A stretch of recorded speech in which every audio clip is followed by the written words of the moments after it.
Little Rabbit Goes to School. When Little Rabbit woke up, he knew that it was a special day.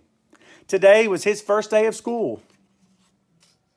Little Rabbit got Charlie Horse out of bed. "Come on, Charlie Horse," said Little Rabbit. "You have to go to school." He brushed Charlie Horse's tail and tied on a red ribbon. He took Charlie Horse along to show Mama. "Now we are big," said Little Rabbit proudly. "We are going to school." "Maybe Charlie Horse should stay home with me," said Mama. "I don't think wooden horses go to school." But Little Rabbit would not listen. "No, Mama," he said. "Charlie Horse wants to go to school." Mama gave Little Rabbit his lunchbox and told him not to open it until it was lunchtime. "I won't, Mama," cried Little Rabbit. Little Rabbit skipped along after his brothers and sisters. "Come on, Charlie Horse," said Little Rabbit. "Don't be late for school." Soon, Charlie Horse needed to stop for a little rest. He wanted to open the lunchbox and take a look inside, but he didn't like the lettuce sandwiches, so Little Rabbit had to eat them. And he didn't like the carrot cakes, so Little Rabbit had to eat them too. "Come on, Little Rabbit," called his brothers and sisters. "We'll be late for school." "It's Charlie Horse's fault. He's making me late," said Little Rabbit. "Come on, Charlie Horse. Stop making me late." The school was much bigger than Little Rabbit thought it would be. His new teacher, Miss Morag, was very pleased to see him. She liked Charlie Horse. Miss Morag showed Little Rabbit his new classroom. He was very shy. Everybody turned to look at him and Charlie Horse. "This is Little Rabbit," said Miss Morag. Miss Morag read them a story called The Bad Rabbits. And even though it was a good story, Little Rabbit could not keep Charlie Horse still. Charlie wanted to gallop over the fields. He galloped across Benjamin. He galloped over Rachel. He even galloped over Miss Morag's shoes. Little Rabbit pulled him back. Miss Morag let Charlie Horse rest on her desk while Little Rabbit painted a picture. After painting, they learned a song. It was called "If You Need a Friend, Just Whistle." Little Rabbit liked singing. Miss Morag said he was a good whistler, too.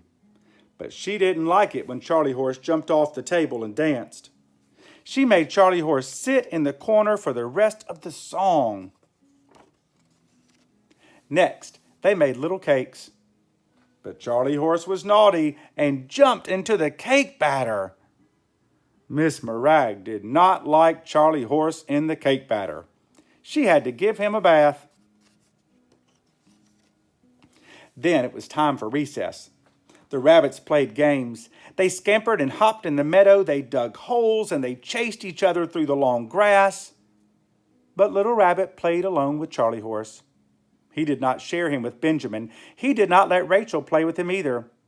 "Charlie Horse does not want to play with you," said Little Rabbit. Miss Morag rang the bell for lunch. All the rabbits opened their lunch boxes, but when Little Rabbit looked for his, he began to cry.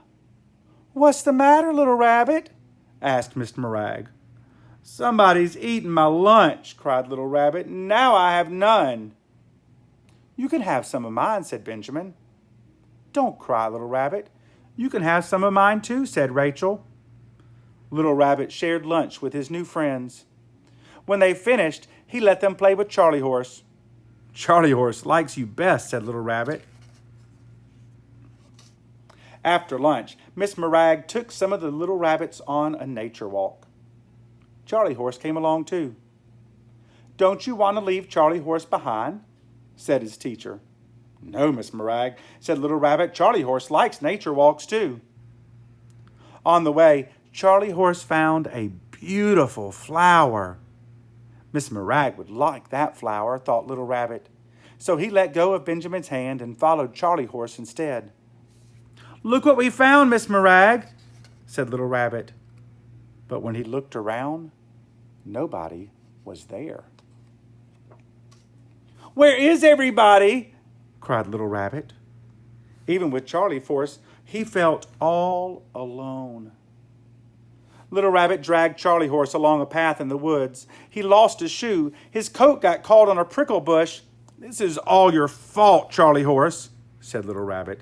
You made me lose my way. Now I'll never find my way back. Then Little Rabbit remembered the song that Miss Morag had taught them that morning. If you need a friend, just whistle, sang Little Rabbit. His song rang out in the dark woods.